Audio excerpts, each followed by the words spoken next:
Okay then, Helldivers, we are back and we've got loads to go through today as IGN has interviewed Mikkel Eriksson, and as you can imagine, a lot of it was fluff and waffle, so we're going to narrow all of this down, including information about where the game is going, team expansions, and even cooperative team play, and maybe even the roguelike conversation that Johan was speaking about over on X. We've also got the studio moving its actual studio premise, so we're going to give you guys the information on that one. The major order completes later today, so make sure you stay tuned as we're going to give you guys the up-to-date information on the new major order as and when it comes up later on in the day. If you haven't already, smash that beautiful like button and subscribe with post notifications turned on. It'd be greatly appreciated. Make sure you check out our incredible sponsor, GamerSupps, the company that offer esports athletes and gamers alike with the most effective and healthy energy drink option. We've got brand new bundles dropping all the time, so make sure you hit the link in the description, use code CloudPlays at checkout for a cheeky discount. And if you want to get your hands on some free super credits, it's very simple. Head down to the comments and put an eye emoji in there, as yes, they are always watching.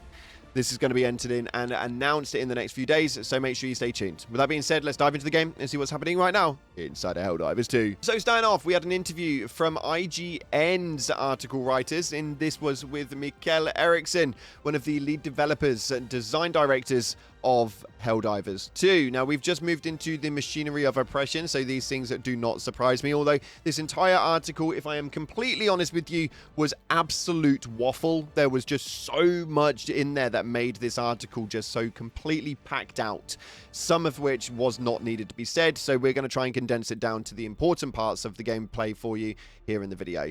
The first one that we had from IGN was suggesting significant differences between the outcome this time around in the way that players haven't seen before, where things you might have created for our new outcome just might never see the light of day. Essentially saying, is there going to be such a drastic outcome now that content you've designed may never actually surface if it is that the Helldivers don't achieve certain major orders. And as I was kind of expecting to be the case, that doesn't actually seem to have changed, even though the wording on this is pretty much down to the factor of just pure confusion and BS baffles brains. It was a basis of, well, no, like a lot of tabletop stories in terms of D&D, it does work in a normal narrative. There is a general story consensus that you have to follow and that they can follow in a certain direction. Obviously, the story does alter in how it is that they actually get there, but the overall premise of what the story is always going to be the outcome.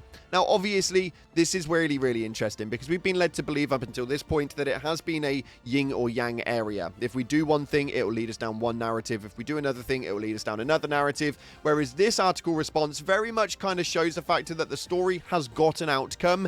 We just have different little pathways to get towards that. And I actually think that that is probably a really good way of doing it, because we know full well that if we have got a direct outcome to things, well, then that content is going to be better than if they have to split it between two different angles, generate two pieces of content, and then one of them gets scrapped. They can probably use it later down the line, but yeah, that's just generally the consensus of that one. So I think that we all kind of knew that was the case. I just didn't think that they would ever really word it. The next question was a bit of an open one, as they ask if you're looking to improve how the game itself helps players understand their role in the Galactic War and how they impact it. We were talking about codexes and stuff like that for quite some time, and this one actually is kind of really vague, so I want to know what your guys' opinions are on this one. The highlighted part states, so I can openly say that we are actively working on getting to a point where, regardless of if you're a new player or an experienced player, you should just be able to get into the game and understand very easily exactly what's happening and why we're fighting the fight that we're doing right now. And additionally, and more importantly for me,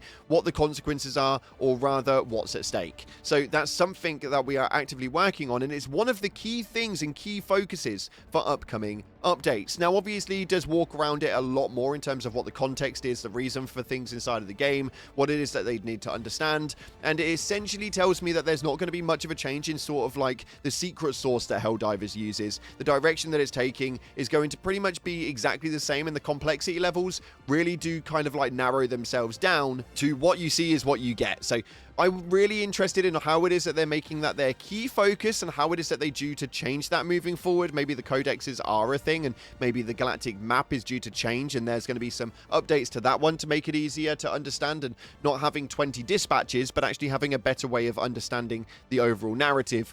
I don't know how they could do it, but they're definitely working on something big with that one. Now, I'm not going to lie, I'm going to get negative with this next question, because IGN asked that last month, Johan Pielestad, who is the CCO of Arrowhead and the creative director of Helldivers 2, talked about a roguelite mode casually on Twitter as if it was absolutely nothing. And I'd love to pick your brains about what's going on there. Essentially as if to say, like, this is a new game mode that could potentially be coming out, and a lot of us speculated in how cool that would actually be. Well, it turns out that their opinion of it is that Helldivers actually already holds roguelike qualities, and that was essentially what they were talking about. They fluffed around the question so much that it almost said that it's not coming. Now, Mikkel Eriksson actually stated roguelite is a very big umbrella. A lot of people hear it and a lot of them have different opinions on what this sort of means. What I can say is with the new update, players will see that there's at least some similarities to roguelite with how the meta game plays out on Cyberstan. There's going to be some elements there that the players will think are quite interesting, but tempering expectations here. It's not full roguelike. We do draw some inspiration from that in some aspects with some new updates. Now, this is intriguing to me because I think that for me personally, and again, maybe I'm too black is black and white is white, but my brain thinks of things of roguelite is roguelite, and it's pretty determined by exactly how it is that the gameplay plays, and it is pretty obvious what a roguelike game is. I mean, you don't really have to narrow it down too deep to know what a roguelike plays like. I just don't see it from Helldivers, and it really, really confuses me. I don't understand exactly what it is that they were trying to say throughout this, but I think that what they're stating is that there's not going to be any changes in terms of a roguelike mode. What they were stating is that there is sort of like those roguelike tendencies in some of the gameplay, maybe in turn of like how it is that the mega factories are working and how we can actually issue those out in our own personal way.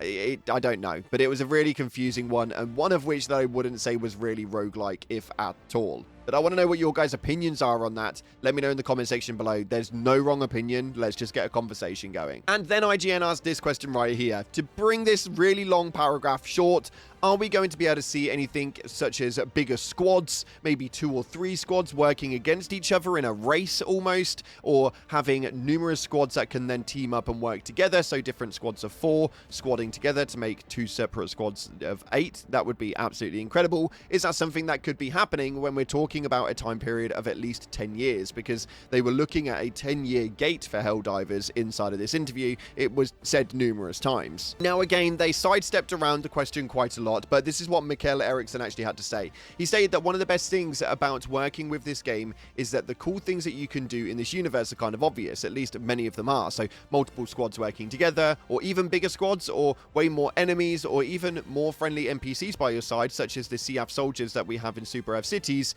These are things that we know, at least that we know, can be super cool. And I'll say, of course, we're experimenting with this, and we do have grand plans in this sort of area. Now, what they do follow up with is that getting the game to be consistently smooth experience for everyone is the #1 priority, and this has to be the case across all platforms and on the recommended specs for PC, on the low-end hardware, and so on and so forth. That may be the first priority, and that's what we're doing first. But then, yes, of course, we're looking into how to expand the game in ways that is not currently possible. For example, more players and so on and so forth. But really, I want to make this clear that I'm not promising anything or announcing anything with that. But I want to emphasize that we are working with a game that has these quite obvious things that you would want to test, myself included. Now, this was a very interesting one for me because essentially he said they really, really want to do it, but they just don't know if that they can do it in terms of performance. And if they can't do it in terms of performance, well, then it will never come. But will that expand? Will they obviously expand the studio? Will that expansion of the studio be able to make it so that the game can hold more? I don't know. They need a lot more work on the game and the actual service of it in terms of what it's built on to be able to really expand it to that degree. And I personally think that that was a really, really nice way of them saying that's never going to come. We wouldn't be able to support that.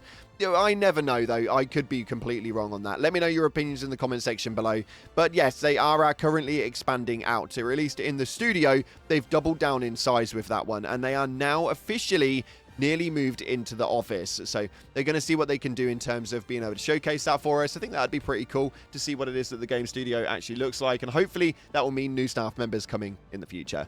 Moving on from that, though, we've got to take a look at your top comments from the previous video. This was an interesting one. I saw the article and instantly knew that I wanted to kind of try and portray quite a lot of it. IGN normally brings a lot of fluff and not a lot of anything good, but I'm glad that this one was actually had some substance in it at least.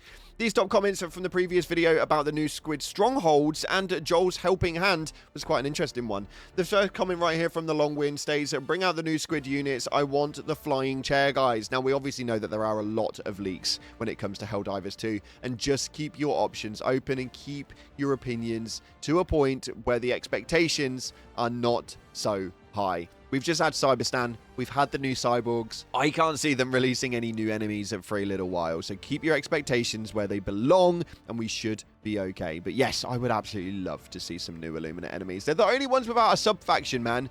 How are we releasing Cyberstan and not even having a sub-faction for the Illuminate? It's really odd.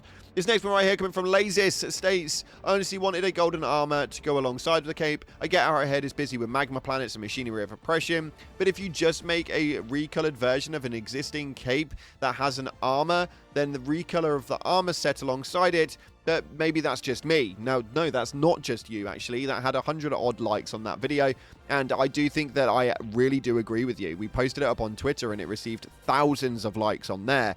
I do think that people were kind of hoping for the main armor coloration to be the same way as the B-22 ones that we had from year one. I don't see why we couldn't receive it. For me personally, it doesn't sound like a massive amount of work. There's just no way that it could have been that amount of work. They haven't got to redesign anything. It's just changing the coloration. But anyway, I've done my part moaning about that one.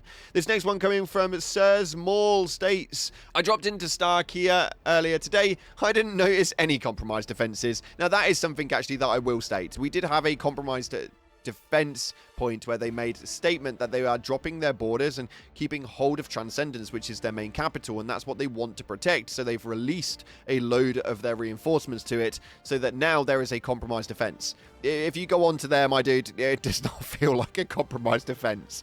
Nonetheless, it's still really, really fun, and I'm enjoying the Cyberstan content. If you haven't already, smash that like button and make sure you subscribe with post notifications turned on. Appreciate you all. Thanks again for watching, and as always, until the next time, I'll see you in the clouds.